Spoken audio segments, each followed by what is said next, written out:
Hey, what's going on, everybody? This is Mike Kollin at MikeKollin.com. Okay, so subject came up today. I was watching a YouTube video. It was not really what you would call her. She's like a spiritual teacher, something like that. She's fairly young too. And she was struggling with the "thou shalt not want" sentence that Jesus says that Christians talk about. And it's funny, when you listen to her, she very intuitively knows that that's not really what Jesus meant. Now, she doesn't know why, she couldn't explain it, but she says, I just can't imagine that Jesus wouldn't want you to have, there's going to be times when you're going to want food, you're going to want water, you're going to want, whatever to take care of yourself, because I just can't imagine that Jesus wouldn't want you to have what you needed. So, one thing we know about narcissists is they are overthinkers.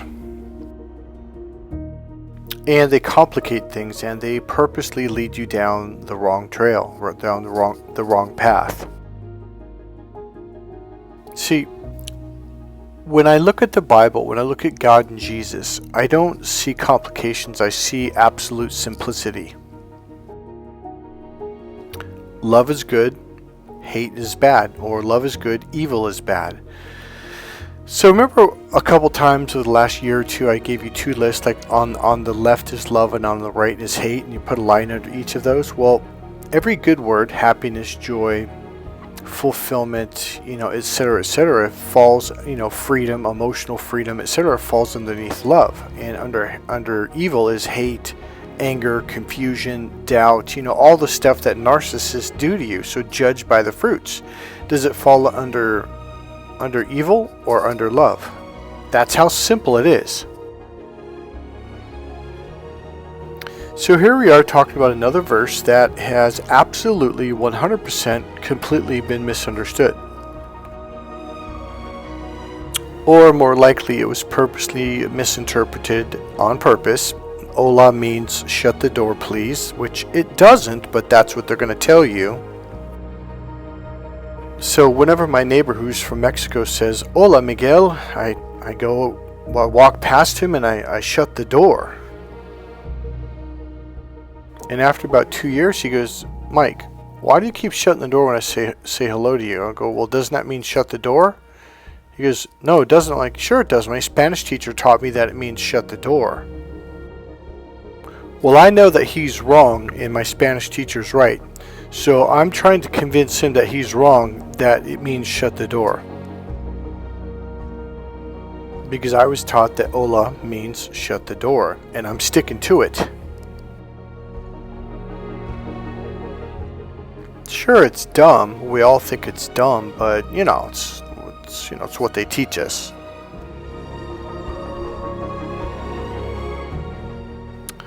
So here's what it is. It's when Jesus says, "Thou shalt not want." And I know I spoke about that before, but I think I mixed it in with a long video. So this video is specifically just going to be about this one specific subject. So here's the deal. I'm going to be real blunt with you. Thou shalt not want is literally a manifestation secret. But most Christians, when they hear that, they think, no, Mike, it's not about wanting, it's about not having. Because Jesus says, "Thou shalt not want," what that means is you shouldn't want to have anything. Talking about a completely messed up, mixed up, completely reversed, Uno Reverso card teaching. So I'm just going to read off about 5 or 6 sentences that I wrote to this person. I said, "Okay, Froggy, lesson time. When Jesus says, 'Thou shalt not want,' it's a manifestation technique. It's a secret. It means if you focus on wanting, it means you do not have. If you focus on wanting, that's what you will get. You're going to get a handful of want, which means you do not have. So stop wanting, because wanting literally gets you nothing. It gets you nothing more than want. Do not want, because that's what you will get. Want. If you would like to have, then imagine having. This literally is the secret. So I'm sure the teaching was cut in half. It's a very narcissistic thing to do. Like what is the one I always say, money's the root of all evil? Well, that's not what it says. It says the love of money. Well, narcissists are famous for leaving one or two words off, cutting the front half off of a sentence or the very tail end, or replacing a word in the middle. And all of a sudden, it sounds very similar, but it changes the meaning completely.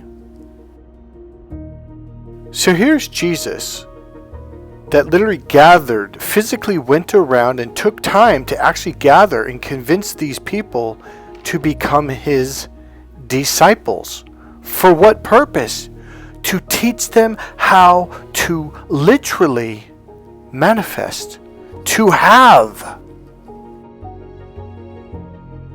And thus the narcissist twisted things around. So on the one hand, you're watching Jesus do this.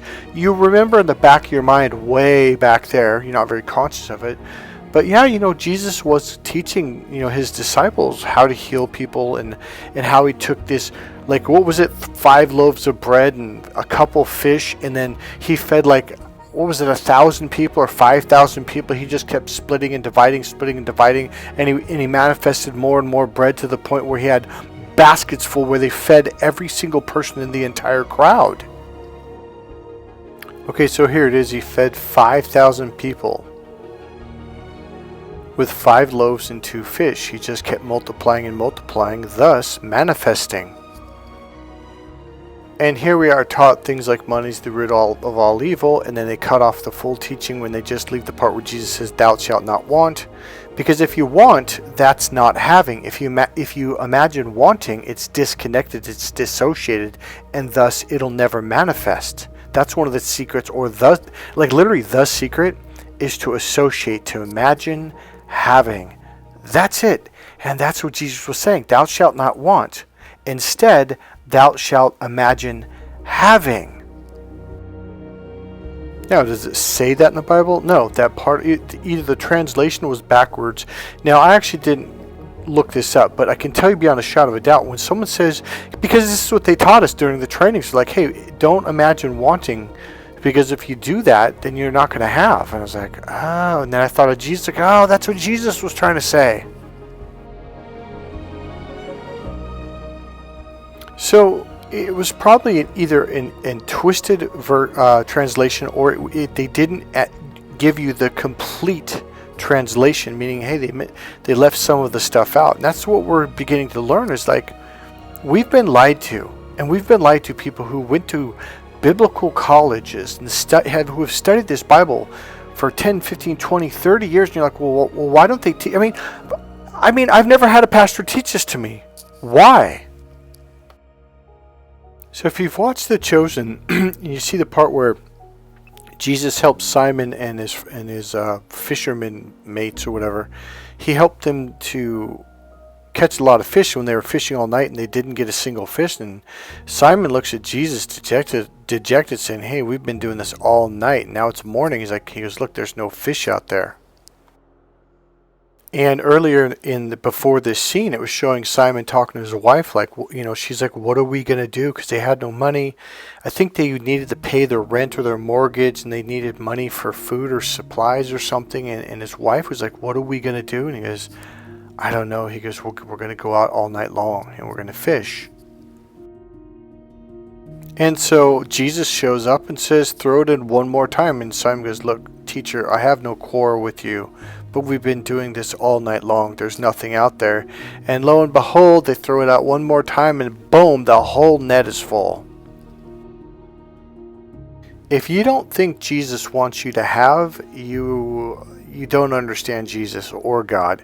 God wants you to live a plentiful life, a life of absolute total abundance. Now, did I say change and become a narcissist and become totally left brain and only focus on money, even if you have to kill and murder people to get it? No, I never said that.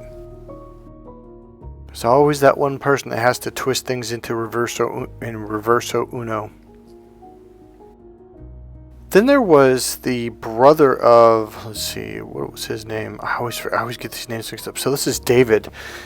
Sorry, Joseph. So Joseph was one of Jacob's 12 sons. His father loved him more than any of the others and gave him a colored cloak. His brothers were jealous of him and sold him into slavery. He was taken to Egypt and eventually became steward to Potiphar, one of Pharaoh's officials. So what happened was, essentially Pharaoh had a dream and he wanted someone to tell him, like, what does this mean? And so let me see if I can just find one real quick here. So it says, due to his ability to interpret Pharaoh's dream, he was made governor of Egypt. He wisely rationed the country's produce in preparation for a time of famine. So his dream was essentially showing Pharaoh, like, hey, there's going to be basically a drought and there's going to be famine. And so what happened was Joseph had said, hey, you're going to need to save up a lot of grain and make big silos and, containers and stuff to hold lots and lots of grain for this coming season of famine. And so when the drought came, well, they had plenty of food and plenty of whatever, and therefore Pharaoh made him the governor of Egypt.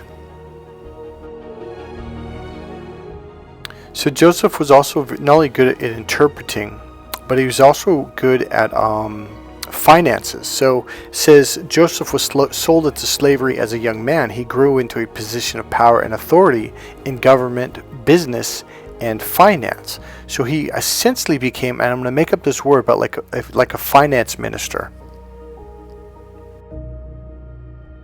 And this was done by the hand of God through Joseph. So there's two things in these two stories. Number one, God wants you to live in absolute abundance. He doesn't want you to worry about money at all. That's how wealthy God wants you to be, to where money isn't really a concern. The second thing is this. Even if you are in a bad situation, such as taken into slavery, you're in the wrong country at the wrong time, you're whatever, God will make a way for you to become one of them, not only the most wealthiest, but in Joseph's case, one of the most powerful people in all of Egypt. He literally was the governor of Egypt. He not only had authority in Egypt, but he had command where he could tell people to come, to go, what to buy, what to sell, and he made big decisions without even asking Pharaoh, without even going to Pharaoh to say, hey, this is what I want to do. He was given this power and authority in a foreign country where he was enslaved originally. So I guess what I'm saying overall is this.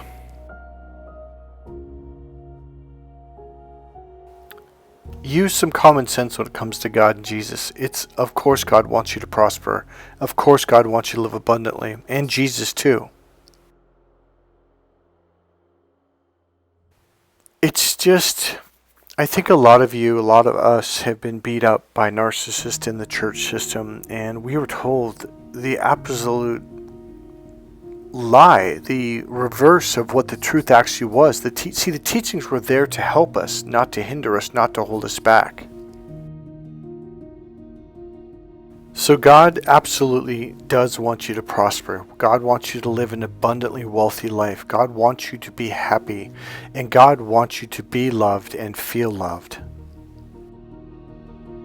See, I'm gonna simplify this. There's really two ways to look at the Bible. It's if you look at the way Jesus was trying to teach it, it's a wonderful book. It is beautiful. It is magnificent. When you put the pieces together, you're like, oh. I mean, essentially, Jesus is almost like a motivational coach, a financial coach, a health coach, and God too. It's like they're saying, hey, don't eat that. That'll make you sick. Eat this. This will make you healthy. Hey, it's actually in the Bible. There's like 4 steps. One of them is to become wealthy. One is save 10%, never touch it. Another one is take 10%, pay off your debt. And another one is 10% and invest it in yourself. And then the last, so there's 4 of them. Then the fourth one is to take 10% of your money and just use it as fun money. Just take 10% of it, go buy pizza, go to parties, go have fun, go to concert, music festivals, just enjoy your life. So then the rest of the 60%, you take that to live off of, like for food, money, rent, transportation, clothing, cell phone, garbage, your garbage bill, etc., etc., etc. You have to fit that within 60%. If you do that, you're going to prosper. So let's say if the times start getting heavy, well, you've been saving up that 10% that you haven't touched for 5, 10, 15, 20, 25 years. So you got plenty of money to live off of for months and months, if not years and years, okay? And on top of that, now you can cut back on the other stuff and still survive off of 60%. So if you start looking at the Bible as a personal development coaching book, you're going to start looking at Jesus and go, wow, he actually is trying to help us. Like, yeah, it's a book trying to help you to be happier, have a happy relationship, to be loving, to how to raise your children, just to how to live a good life. Now, I didn't say a limited. Well, you can be happy, but it has to be limited. Well, you can have love, but it's got to be limited. Well, you can be prosperous, but it's got to.